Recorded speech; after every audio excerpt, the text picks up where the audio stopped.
बिस्मिल्लाहिर्रहमानिर्रहीम, अस्सलाम वालेकुम। इनसाइड स्टोरी के साथ मैं मोहसिन बिलाल।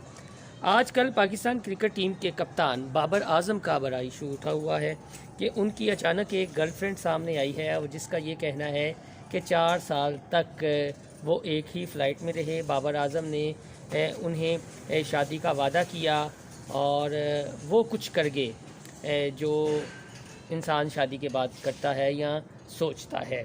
तो इस सारे इवेंट को हमारे रिपोर्टर दोस्त हैं शाकिर महमूद अवान बड़ा डीपली और डीप रूटेड जाके इन्होंने कवर भी किया है। बाबर आजम की जो मुबैना गर्लफ्रेंड है उसका इंटरव्यू भी किया है और उनके वकला से भी मिले हैं और कुछ तस्वीरों का भी जिक्र किया है जो शाकिर अवान ने देखी हैं। तो हमने कहा कि मामला है कि इनसे पूछ लेते हैं। शाकिर, ये ऊँट किस करवट बैठेगा? स्कैंडल तो बहुत बड़ा है। देखिए, इब्तदाई तौर पर जो उनकी मुबैना गर्लफ्रेंड है हामिज़ा मुख्तार, जिनका ये कहना है कि वो 10 साल तक बाबर आजम के साथ राब्ते में रहीं, उनका जो उनके साथ अफेयर था वो चलता रहा। तो अब बुनियादी तौर पर अगर हम अभी सूरत हाल की बात करें, जो मौजूदा सूरत हाल है, तो इसमें उसकी जानिब से 2 दरख्वास्तें जो हैं वो लाहौर की अदालतों में, मुख्तलिफ़ अदालतों में दायर की गई। एक दरख्वास्त उनकी ये है कि बाबर आजम के ख़िलाफ़ उन्होंने मुकदमा दर्ज करने की इस्तदा की है। अदालत से दरख्वास्त की है कि उन्होंने थाना नसीराबाद में एक दरख्वास्त दी थी जिसमें उन्होंने ये मौक़िफ़ इख्तियार किया था कि बाबर आजम जो है वो उन्हें जो है वो ज़्यादती का निशाना बनाता रहा। यानी जो अल्फाज उस दरख्वास्त के हैं वो ये हैं कि वो ये कहती हैं कि बाबर आजम उनके साथ ज़िना करता रहा है। यानी बाहरी रजामंदी नहीं है, ये जना यानी रेप का वो कह रही हैं। जो अल्फाज ये हैं या म्यूचुअल अंडरस्टैंडिंग के ज़रिए कोई एडजस्टमेंट हुई थी?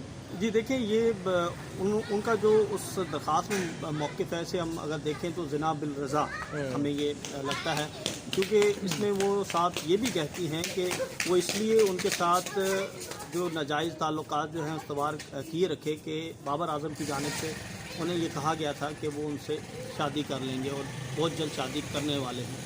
इसके साथ साथ उन्होंने जब मेरी उनसे मुलाकात हुई और कुछ दस्तावेज़ात थी उनके पास, उनमें एक अबॉर्शन के कुछ डॉक्यूमेंट्स थे।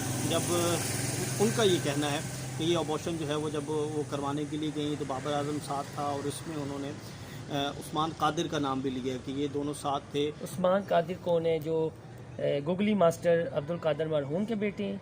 जी बिल्कुल, अब्दुल कादिर मरहूम साहब के बेटे। ये उनका कहना है कि उस्मान कादिर उनके अच्छे बेस्ट बर्डी हैं। उनकी जितने भी राज़ो न्याज की बातें हैं वो उस्मान कादिर के पास हैं, ये कहना है हामज़ा का।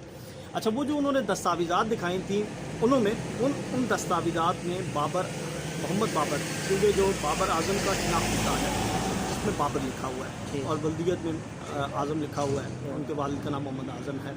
तो वो उस जो अबॉर्शन का जो पेपर था, जो डॉक्यूमेंट था, जो उस हॉस्पिटल की जानिब से जो पहले इनसे फिल करवाया गया था, तो उसमें उनका नाम लिखा हुआ है हस्बैंड की जगह पर।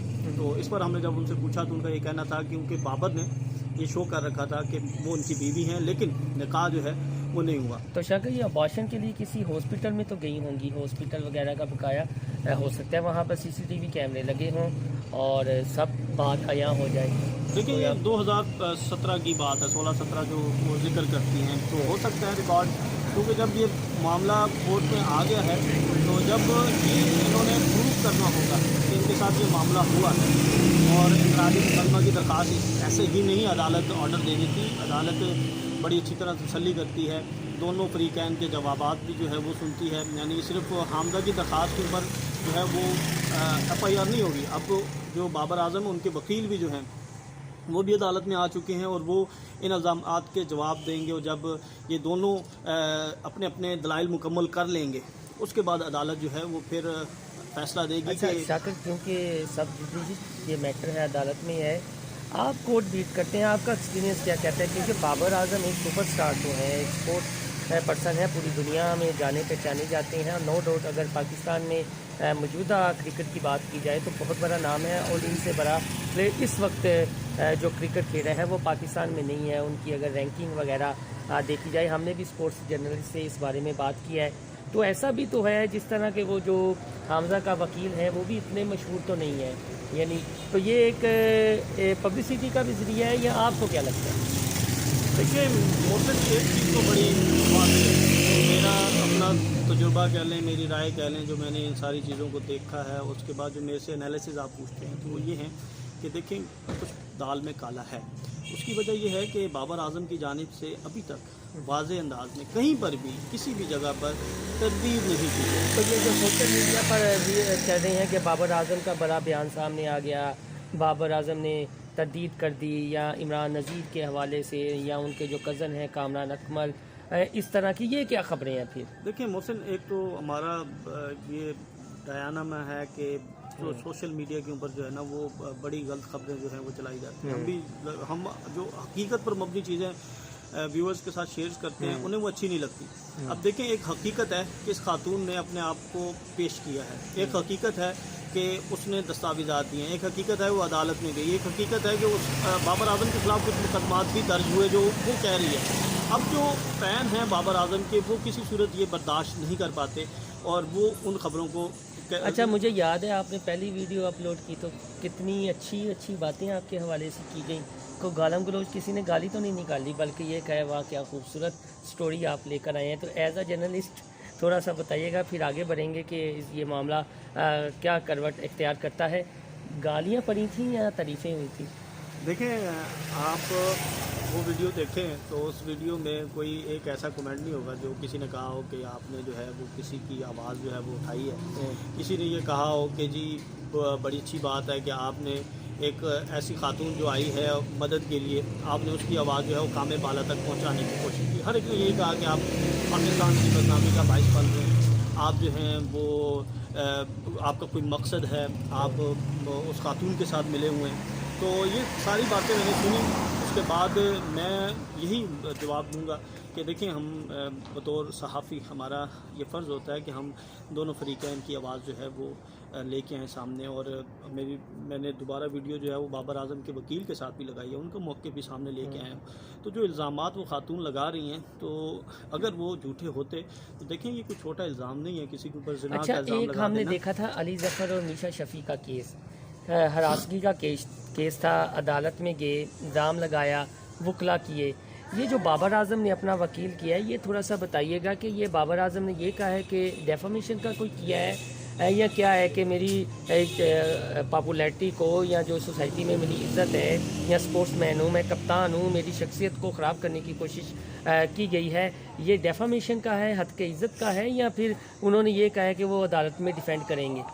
देखिए, अभी तो इब्तदाई तौर पर जो बाबर आजम की जानिब से उनके वकला की एक टीम तश्कील दी गई है और उन्होंने अपना आज जो है वकालतनामा जमा करवाया है। इसमें भी क्योंकि बाबर आजम यहाँ पर मौजूद नहीं है, तो उनकी जानिब से उनके भाई सफ़ीर आजम जो हैं वो अदालत में रिप्रेजेंट करेंगे इस केस को। और इसी तरह जब वो वापस आएंगे तो उसके बाद फिर उनका भी बाकायदा। नहीं, मेरा सवाल ये है कि फॉर एग्जांपल मैं या आप मेरी शख्सियत को नुकसान पहुंचाते हैं। देखिए, इसमें बिल्कुल जो हर्जाने का दावा, एक तीसरी दरख्वास्त तैयार की जा रही है, वो तैयार की जा रही है हमजा मुख्तार की जानिब से। अभी तक बाबर आजम की जानिब से इस तरह का कोई स्टेप नहीं लिया गया। हाँ, उनका पहला ये स्टेप है कि उन्होंने अदालत में आकर अपना वकालतनामा जमा करवाया और उन्होंने ये ऐलान किया अदालत को में आकर ये बात की है कि जो इल्ज़ामात उन पर लगे हैं उनके वो जवाबात देंगे। यानी वो जवाबात देंगे। उन्होंने उसके खिलाफ हद के इज़्ज़त का दावा किया? नहीं, अभी तक इस तरह की कोई नहीं है। क्योंकि मेरा पॉइंट थोड़ा सा समझाना भी ये था कि फॉर एग्जांपल जो पॉपुलर शख्सियत होती है वो फिर अपनी तरफ से जाता है, जिस तरह अली ज़फ़र ने किया था कि मेरी जो हद के इज़्ज़त है या मेरी शख्सियत है उसे नुकसान पहुंचाने की कोशिश की गई है, और उन्होंने हद के इज़्ज़त का दावा किया था। और बाबर आजम की जानिब से अभी तक ये इस तरह का कोई दावा सामने नहीं आया, क्योंकि लड़की को तो कोई नहीं जानता और बाबर आजम को पूरी दुनिया जानती है। तो इसकी एक वजह ये भी हो सकती है कि क्योंकि बाबर जो है वो बाहर है, न्यूजीलैंड में है, और अभी वो अपने खेल पर तवज्जो देना चाहते हैं, कप्तान हैं, कौमी टीम के तीनों फॉर्मेट्स देख रहे हैं। तो इस वक्त जो है उन्हें जो मॉरली सपोर्ट है वो पीसीबी की जानिब से भी है, और पीसीबी ने भी ये कहा है कि ये उनका ज़ाती मामला है तो हम इसमें दखल नहीं देंगे। अच्छा, लास्ट में बता दें वो तस्वीर, कुछ मैसेजेस वगैरह तो आपने देखे थे, बड़ी स्टोरियाँ?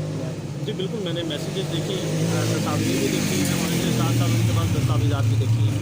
तो इन तमाम चीज़ों का मुशाहिदा किया जाए तो जो इसका नतीजा ये निकलता है कि बाबर आजम जो हैं वो मुश्किल में ज़रूर पड़ सकते हैं अगर ये खातून जो हैं वो अपने मौके पर डटी रहें और कहीं पर, क्योंकि हमारा ये हमने जितने भी केसेस कवर किए हैं तो 99% ये होता है कि बात जो है वो रजामंदी सुलह के साथ जो है अफ़ाम तफ़हीम के साथ हल हो जाती है। अगर ये खातून अपने मौके पर डटी रहें तो बाबर आजम के लिए बहुत मुश्किल जाकर आपसे गाहे बगाहे इस इशू पर बात करते रहेंगे क्योंकि बहुत बड़ा इशू है। और पहले जर्नलिस्ट साहब भी हैं जिन्होंने उनका इंटरव्यू किया, क्योंकि सारे तो सिंपैथीज़ बाबर आजम के साथ हैं। लड़की के बारे में कोई नहीं पूछ रहा। हाँ, उनका ये है कि बाहमी रजामंदी उसमें नज़र आती है, धोखा उनके साथ ज़रूर हुआ है।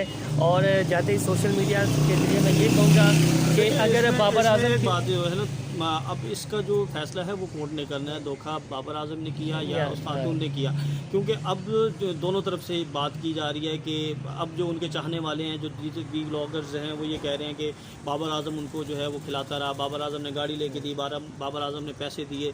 खातून का मौक़िफ़ जो है उसका कहना है कि बाबर आजम को मैं पालती रही हूँ, उसको सपोर्ट करती रही हूँ। अब ये जो फैसला होगा ये कोर्ट के अंदर होगा। ये बिल्कुल फैसला कोर्ट के अंदर होगा। और शाकिर महमूद अवान ये स्टोरी कर रही हैं अपने यूट्यूब पर भी, उन्होंने वीडियोस और इंटरव्यूज़ अपलोड किए हैं। लेकिन खुदारा ये शख्सियत परस्ती से बाहर निकले। ठीक है, बाबर आजम को एक ह्यूमन बीइंग लें, एक स्पोर्ट्समैन लें, एक हीरो ना बना दें। ये शख्सियत परस्ती से बाहर निकलें और ये देखें कि गलतियां इंसान कर सकता है। उस लड़की की बात सुननी चाहिए। असल में हमारी सोसाइटी का शाकर, लास्ट में मैं अपना वाइंड अप करूंगा कि अलमिया ये है कि अगर बाबर आजम की जगह कोई पॉलिटिकल फिगर होता या कोई और शोबे से वाबस्ता होता तो हमारे आवाम ने सोशल मीडिया पर यह कहना था कि ये कैसा मीडिया है कि एक हवा की बेटी के साथ इतना बड़ा धोखा हुआ तो वो उनकी आवाज़ नहीं उठा रहा। अब एक हीरो है तो हमारी आवाम जो है उसके उल्ट कमेंट कर रही है। खुदारा अपने रवैये पर भी सोचें और इस स्टोरी के हवाले से जो अपडेट आती रहेंगी हम आपके साथ शेयर करते रहेंगे। आपको हमारा ये व्लॉग पसंद आए तो हमारा चैनल इनसाइड स्टोरी सब्सक्राइब करना ना भूलिएगा। अल्लाह हाफिज़।